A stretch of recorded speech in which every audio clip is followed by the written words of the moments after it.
Hey, good morning. It's Mike Mahoney, and one of my mentees I'd like to congratulate just put a property under agreement north of 600,000 in the city of Boston. So great job, great activity happening in my mentee group. So I'm not going to say who it is, but I want to say that that's a great job, and you did a nice job for your client, and hope it goes through inspection.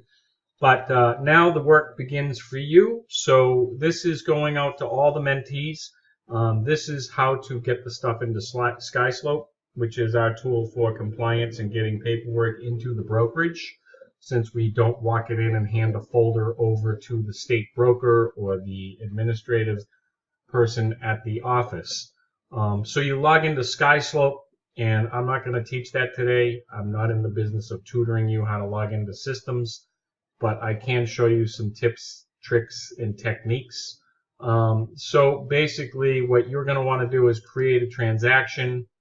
I do have a new listing going on the market this weekend, so I'll just kind of walk you through. And you do this whether it's a listing or a sale. For mentees, you have to put me in as your co-buying agent. That'll allow me to see your files. I'm actually doing this wrong, but same idea. I would actually create a listing for what I'm trying to show you.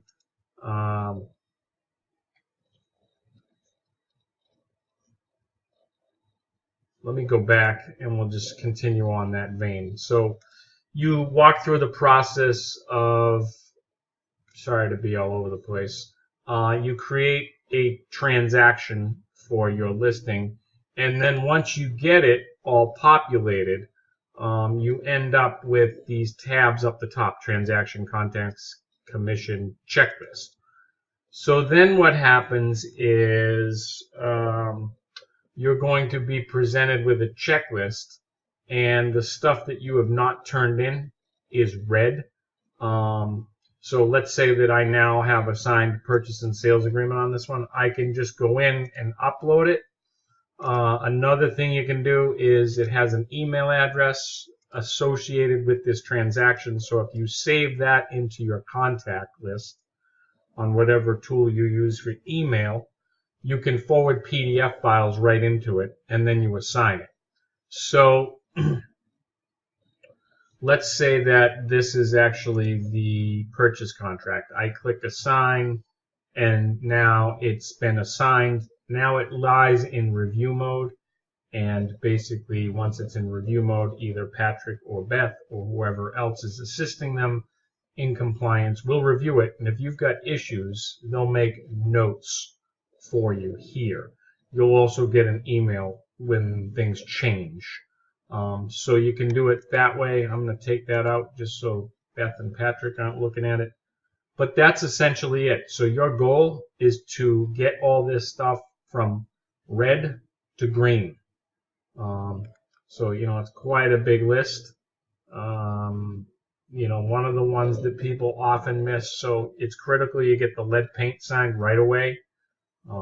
You can be fined for that, and I'm not going to assist in the payment plan to the agency that audits that with you.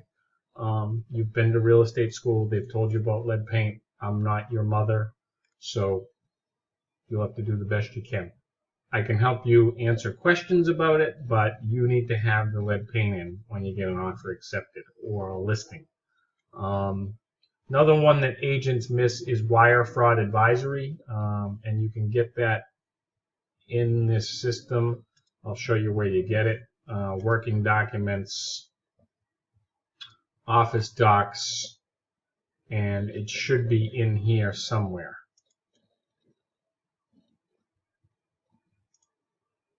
Here it is. So you'll need to have your client sign that. Basically says wire fraud is on the rise. I'll give you an example. There are people sniffing emails of real estate agents. They know who your client is because you've emailed back and forth. They know which property the client's buying, and then they Google search or sniff your email for the attorney and the lender, and then they send emails pretending to be one of those parties, and then they say wire the money. Once that money's wired, it's gone forever. So you have to tell your client that we will never ask you in an email to wire money. If you think your attorney emailed it to you, you better pick up the phone. But you have to explain to them that this is real and it does happen. So that's where you get that document. Going back under transactions, this is what it looks like once it's signed. So it's here in your, there's it signed. And all you have to do is get it signed by the buyer. That's it, or the seller. But you need to have them sign that. That's one people miss. I suppose when you take an offer, you should take the EXP wire fraud advisory with you, just so that you have it and you're not chasing it later. If you take any checks, make sure you make copies of the checks. If you hand any checks off to another agent or mail them, make sure you take copies of the checks. Do not email around copies of checks with account numbers in your email, because there are people sniffing your email. So make sure when the client sends you a copy of a check that they put a Post-it or a business card upside down over the account number. So that's that. But that's essentially how you get it in. If you do use any other outside tools, this does connect to them. So if you go to, like I use ZipForm Plus, I can actually, well, it's having difficulty authenticating my account, but normally I can see anything I've got in ZipForm Plus here and then assign it and add it to a transaction. So that's basically Skyslope. I would definitely recommend taking a class. I muddled along when I first came to EXP thinking I was a tech guy and knew everything, but they streamlined it for me. So hopefully this helps. Thanks.